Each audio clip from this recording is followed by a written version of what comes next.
Seorang pria tak sengaja jatuh ke air yang mengandung limbah nuklir. Ketika kembali ke perahu, seluruh tubuhnya terendam cairan lengket. Dengan gemetar, ia duduk di dalam bus. Baju kecil membuat genangan darah hitam menggenang di telapak tangannya. Ia akhirnya sampai di rumah, tetapi ia masih mual dan muntah-muntah. Ia mencengkram wastafel dan muntah-muntah hebat sambil memuntahkan empedunya. Ia kemudian membungkus dirinya dengan selimut, tetapi masih menggigil kedinginan. Tanpa ia sadari, hidupnya akan segera berubah. Ketika ia bangun keesokan harinya, semua rasa tidak nyamannya telah lenyap, dan bahkan joggingnya terasa lebih enak dari sebelumnya. Kemudian ia mengikuti kakak laki-lakinya ke lokasi konstruksi untuk mengambil gajinya, tetapi kemudian ia ditembak oleh perampok dan jatuh dari lantai 14. Setelah 10 menit jatuh bebas, pria itu menghantam tanah dengan bunyi kedebuk, mengirimkan awan debu setinggi 3 meter. Jatuh dari ketinggian seperti itu akan membuat Tuhan pun mendesak ngeri, tetapi tanpa diduga pria itu masih terbangun. Ketika ia duduk, ia tertegun oleh keterkejutannya sendiri dan bergegas pulang dengan panik. Ia pulang ke rumah dan memberikan perawatan sementara pada lukanya dan bersiap untuk bersantai dengan menonton film partikel.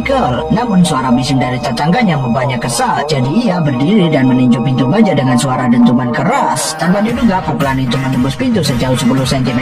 Hal ini mengejutkan Santi yang berada di seberang jalan. Untuk mendapatkan gambaran yang lebih jelas tentang apa yang sedang terjadi, pria itu menarik sebuah lemari pakaian dan dengan dorongan lembut melemparkan lemari pakaian itu ke arah pintu. Hebatnya, pria itu meraih radiator dan dengan mudah melepaskan unit seberat 45 kg itu. Kemudian menyadari bahwa ia telah berubah menjadi kuat, ia segera mengenakan pakaian hitam. Ia langsung menuju ATM dan dengan kekuatan tinjunya yang seperti Thanos, ia meninjunya berulang kali dan akhirnya menariknya dengan mudah dari dinding. Dengan semua ini, tindakan pertama pria itu adalah mengisi kulkas dengan yogurt. Tepat ketika ia hendak mengganti perban pada lukanya, ia menemukan lukanya telah sembuh total. Ia merasakan gelombang kekuatan yang luar biasa dalam dirinya. Saat bersiap turun untuk membeli sarapan, ia mendapati Santi dikelilingi beberapa preman. Karena penakut, Santi memutuskan untuk menghindar. Santi kemudian diseret masuk ke dalam rumah oleh para preman itu. Tepat saat mereka hendak melancarkan aksinya, sesosok misterius menerobos jendela dan mendadak terungkap di wajahnya. Pria gemuk itu langsung melancarkan pukulan dengan kuat, tetapi sosok misterius itu dengan mudah menangkapnya. Kemudian dengan sedikit dorongan, ia mengangkat sosok seberat 220 kg itu dengan mudah, membuat para preman itu ketakutan. Sofa itu kemudian hancur berkeping-keping. Para preman yang tersisa tidak mampu melawan sosok misterius itu yang dengan cepat jatuh ke tanah. Ketakutan, preman itu akhirnya melarikan diri. Sosok misterius itu melepaskan topengnya, memperlihatkan bahwa itu adalah Alex. Untuk memastikan keselamatan Santi, Alex membawanya pulang. Malam itu, ia menemukan selembar kertas di kotak kacamata Santi. Setelah membukanya, ia menemukan rencana perampokan preman itu. Keesokan harinya, preman dan anak buahnya bersiap menyergapnya, siap menyerang ketika Alex tiba-tiba muncul di jembatan layang. Dengan satu gerakan lambat tangan kiri dan kanannya, ia memaksa mobil lapis baja itu berhenti dengan sebuah batu. Ia kemudian lompat turun dan memecahkan kaca anti peluru dengan satu pukulan, membuat pengawal itu terbental seperti ayam. Ia kemudian meraih ke belakang mobil lapis baja itu dan dengan rentetan pukulan, ia merampas semua uangnya. Marah karena membayangkan kehilangan hadiahnya, preman itu meraih AK-47-nya dan menembakkan rentetan peluru, tetapi itu sia-sia. Setelah mengamankan sejumlah besar uang, Alex merayakannya dengan membuka sekotak yogurt. Perampokan mobil lapis baja itu dengan cepat menjadi berita utama, semakin memanaskan suasana hati Alex yang sudah panik. Alex tiba-tiba melihat sebuah mobil polisi di lantai bawah. Apakah ia telah ditemukan?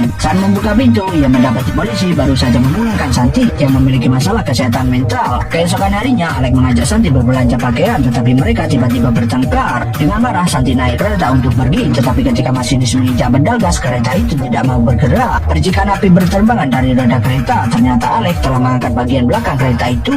Ia kemudian kembali ke gerbong dan dengan sungguh-sungguh meminta maaf kepada Santi karena ia telah jatuh cinta padanya. Ia kemudian menggendong Santi keluar dari gerbong, tetapi ia lupa memakai masker. Orang-orang yang lewat mengabadikan kejadian tersebut dan membagikannya ke media sosial. Pada titik ini, preman itu menemukan sosok misterius yang selama ini dicarinya, sosok yang menggagalkan rencananya di hari itu. Ia segera meraih senjatanya dan bersiap untuk membalas dendam. Alex yang merasa ada yang tidak beres, mengemasi barang-barangnya dan bersiap untuk terbang bersama Santi. Namun tepat saat dia memesan tiket pesawat, preman itu mendobrak pintu dan dengan raut wajah gembira melepaskan satu tembakan ke arahnya, membuatnya seketika pingsan. Pria itu terbangun dan mendapati dirinya terikat seperti pangsit. Preman itu sangat ingin tahu bagaimana Alex tiba-tiba memiliki kekuatan super. Jika ia memiliki kekuatan seperti itu, bukankah mencapai puncak hidupnya hanya dalam hitungan menit? Alex dengan tegas menolak permintaannya dan yang mengejutkannya, preman itu menculik Santi dan mengancamnya. Putus asa, Alex membawa preman itu ke sebuah perairan yang berisi limbah nuklir dan menyuruhnya minum beberapa teguk. Preman itu tercengang. Kau yakin tidak bercanda? Tiba-tiba musuh-musuh preman itu datang, membuatnya takut dan mundur. Ia menangkap Santi dan mengancam yang lain, tetapi tanpa sepatah kata pun mereka melepaskan tembakan yang secara tragis mengenai Santi. Tak gentar musuh-musuh kembali dengan penyembur api dan membakar area tersebut. Akhirnya mereka melempar gas madu itu ke sungai, meninggalkan kerumunan dengan puas, meninggalkan Alex yang patah hati memeluk Santi. Tanpa diduga, keesokan harinya sebuah tangan putih halus tiba-tiba muncul. Ternyata preman itu tidak mati, tetapi secara tak terduga memperoleh kekuatan super. Ia kemudian memasang riasan mata Smokey yang keren dan wig pilihannya, lalu pergi ke rumah musuhnya. Ia menghabisi musuhnya dengan satu pukulan, lalu menemukan tulang pemimpin mereka di lengannya. Di sisi lain, tanpa Santi, Alex merasa hidupnya kehilangan arti. Tiba-tiba sebuah kecelakaan mobil terjadi, menjebak seorang gadis kecil di dalamnya. Alex tanpa sepatah kata pun membuka pintu mobil untuk menyelamatkannya, hanya untuk melihat berita tentang preman yang mengancam akan meledakkan stadion. Tanpa basa-basi lagi, Alex bergegas ke stadion dan menemukan preman itu. Namun keduanya telah menjadi Superman, tak satu pun mampu berbuat apapun terhadap satu sama lain. Untungnya Alex menemukan bom yang tersembunyi di dalam mobil. Ia mengambilnya dan berlari keluar dari stadion, berniat melemparkannya ke sungai, tetapi preman itu mengejarnya dan menjatuhkannya ke tanah. Hanya tersisa 12 detik sebelum bom itu meledak. Alex bergegas maju dan lompat dari jembatan bersama preman itu dan masih menggenggam bom tersebut. Detik berikutnya sungai meluap setinggi 10 meter.